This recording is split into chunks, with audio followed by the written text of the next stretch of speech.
about Hurricane Milton. You guys know my buddy Chad Riley, right? Well, he just sent me a text, and I'm going to read it to you. I'll put it on the screen right now. So he just sent me this text saying, I have two sources that are boots on the ground, and both work for power companies. Both are telling me higher-ups are in panic mode and are downplaying Hurricane Milton. It's going to be above a Category 5 when it hits. They don't have a register for higher than that. So they're telling people Cat 5+. It's just an incredible hurricane. It has dropped... It has dropped 50 millibars in 10 hours. I don't know what that means. I apologize. This is just horrific. Wow. The maximum sustained winds are 160 miles per hour, and it is just gaining strength in the Gulf of Mexico, where you can imagine the winds. I mean, the seas are just so incredibly hot. All these hurricanes this year, all the destruction, the 10 to 15 foot waves that are about to hit Tampa Bay. Well, it reminds me of a Bible verse. It's Luke 21:25, and it says, quote, there will be signs in the sun, moon, and stars. On the earth, nations will be in anguish and perplexity at the roaring and the tossing of the sea. Are we seeing the fulfillment of prophecy right before our very eyes? You turn on the news, what do you see? Catastrophic hurricanes, solar eclipses, and global turmoil.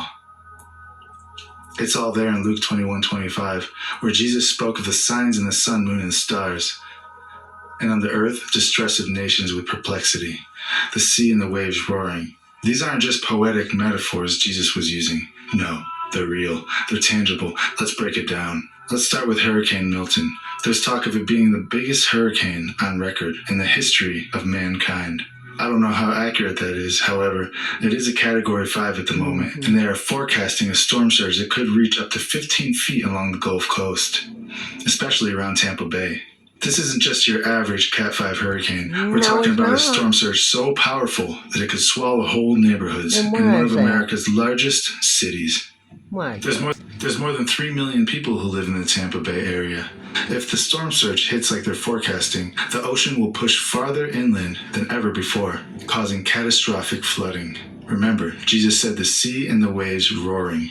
Could this be it? Or do you think it's going to be something similar, but on a global scale? But one thing's for sure. Nature's fury is about to be unleashed on a scale that we can hardly comprehend. It is really starting to go up on those history charts now. Milton is the 5th strongest storm by pressure on record in the Atlantic. The record for that is about 20 years ago with Hurricane Wilma back in 2005 with a low pressure of 882 millibars. And if we do, why are we not using them? Why not? Why are we not using some of these things to manipulate them to go a different way? I don't know. It's purely a question. But the more and more digging you do on government websites, they tell you, we have access to this, we've been working on this, and even the director of CIA says, we have something like this to work with. Tom.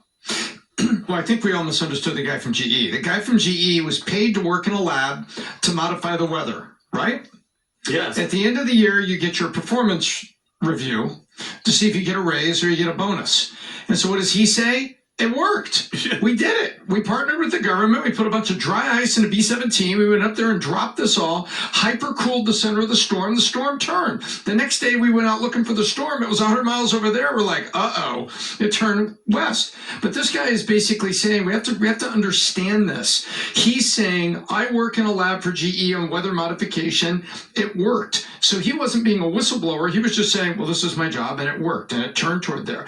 Whereas now the government is like, no. The Project Mockingbird and all these other things and the electric Kool-Aid acid test, we would never do such a thing. That's what I think. Yeah. And so the government comes out and goes, no, hang on. Meanwhile, they had already been trying that stuff previously in Vietnam, trying to extend the rainy season.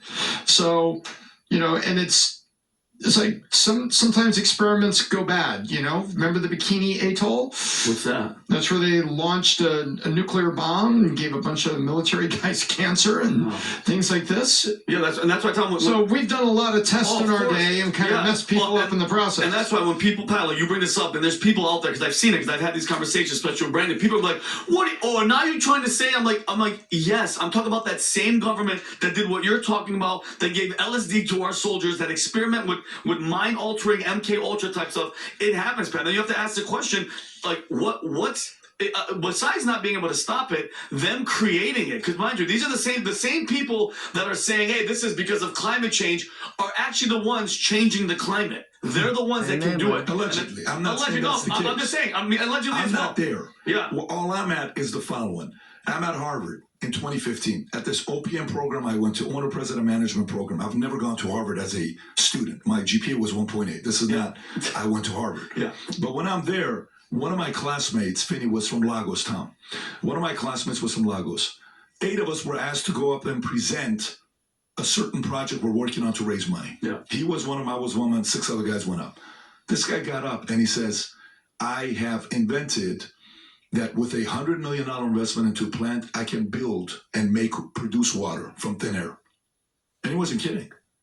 And shows this video, and you say, "Wow." He says, "Yeah." And then I'm watching the room. I'm not in the water making business. Yeah. I'm in the insurance business. And I'm like, "Yeah, that technology's been around." "Yeah, that technology." And everybody starts talking. So the concern with water is we have the technology to be able to make it. There are plenty of advanced technologies for us to be able to do a lot of different things. Why are we not testing it and using it? Maybe we are.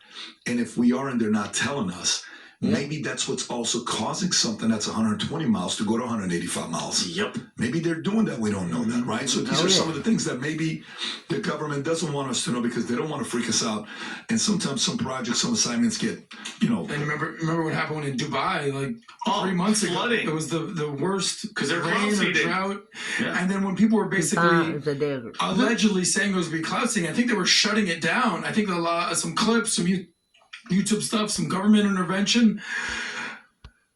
What's wrong with asking questions, I think, is what we're basically saying. I don't know what's going on here, but there's some evidence that there could be some foul play. Let me give you guys an update. That's it.